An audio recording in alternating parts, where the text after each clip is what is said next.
Saudi అరేబియాలో ఉద్యోగాల పేరుతో ఆల్ హసీమ్ ఓవర్సీస్ కన్సల్టెన్సీ మోసం చేసిందని బాధితుల బంధువులు ఆరోపించారు. అబుదాబిలో ఉద్యోగాలు ఇస్తామని చెప్పి 15 మంది నుంచి 80,000 రూపాయల చొప్పున వసూలు చేశారని చెప్తున్నారు. అక్కడికి వెళ్లిన తర్వాత వారు ఉపాధి లేక అష్టకష్టాలు పడుతున్నారని ఆవేదన వ్యక్తం చేస్తున్నారు. విశాఖ డైమండ్ పార్క్ దగ్గర ఉన్న ఆల్ హసీమ్ ఓవర్సీస్ కన్సల్టెన్సీ వద్ద ఆందోళన చేపట్టారు.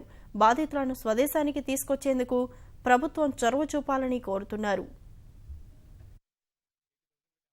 వాళ్ళకి 6 months నుంచి డ్యూటీ లేదట, ఏమీ లేదట. మా బ్రదర్ని అయితే శ్రీను అని బ్రదర్నే వాళ్ళ వైఫ్ ప్రెగ్నెంట్, డెలివరీ టైం అయిపోతుందంటే మళ్ళీ ఇలాంటి అవకాశం రాదనేసి ఫోర్స్ చేసి మరి పంపించారు అతన్ని. ఇప్పుడు అతను అంటున్నాడు అక్కడ మాకు అసలు ఫెసిలిటీ లేవు, మమ్మల్ని పంపించట్లేదు, అక్కడ నుంచి కాల్ చేస్తున్నా సరైన రెస్పాన్సిబిలిటీ లేదు. ఇక్కడ వాళ్ళు ఇక్కడ చాలా ఇబ్బంది పడుతున్నారట. ఫుడ్ అకామిడేషన్ లేదట. అక్కడెక్కడో షాపు పక్కన ఉన్న షాపు వాళ్ళు వాళ్ళకి ఫుడ్ పెడుతున్నారు. మా ఊరు నుంచి 15 మంది వెళ్ళారండి. మా ఫ్రెండ్స్ 15 మంది వెళ్ళి నేను నెక్స్ట్ సెకండ్ బ్యాచ్లో మిమ్మల్ని పంపిస్తామని చెప్పారండి. చెప్పిన తర్వాత 6 నెలలు అవుతుందండి. ఆల్రెడీ మా పాస్పోర్టు 10,000 అడ్వాన్స్ కూడా ఇచ్చామండి. బెహ్రాన్కి మీది ఆఫర్ లెటర్ వచ్చింది, మెడికల్కి వెళ్ళి అన్నారండి. మెడికల్కి వెళ్ళండి, హైదరాబాద్ మెడికల్కి వెళ్ళి వచ్చానండి. తీరా మోసి ఇప్పుడు నాకు తెలిసిందండి ఈ ఫ్రాడ్ అనేసి ఇప్పుడు తెలిసిందండి. ఇప్పుడు నేను ఎలదలుచుకోలేదండి. పాస్పోర్ట్ అడిగితే డబ్బులు అడిగితే ఇవ్వట్లేదు.